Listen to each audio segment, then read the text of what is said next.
Gaur Sararen aitatxo gurekin gelitzen da parte hartzera. Sintonien momentua oso garrantzitsua da gure eskolan. Denok lasaitzen gara eta eguna beste modu batera hasten dugu.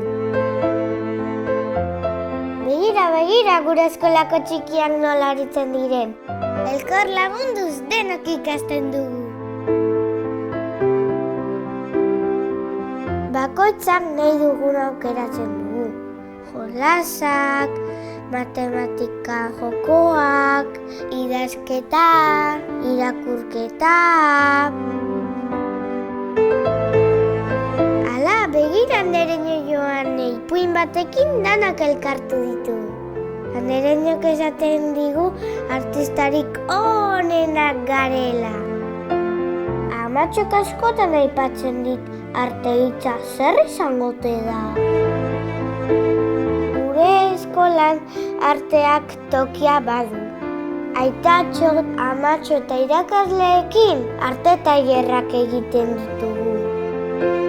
Hala, zenbat esploratzaile txiki? Baldakizu zer dan esploratzea? Tailerrak egiten ditugu eta bomba pasatzen dugu. Irina, ura, euria. Jo, ze suertea nola bizitzen dugun gure momentua. Eta ez ahaztu, natura asko gustatzen zaigu. Dena magikoa da. Mundu berri bat imaginatzen dugu. Aron, esploratzen ari zara. Begira nola laguntzen nion Aiorak Aroni. Astero psikomotrizitate gelara joaten gara.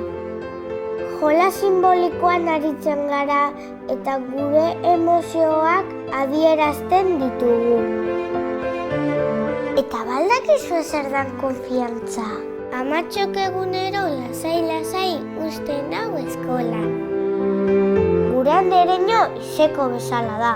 Eta hori nire amatxori asko gustatzen zaio. Eta niri ere, noski.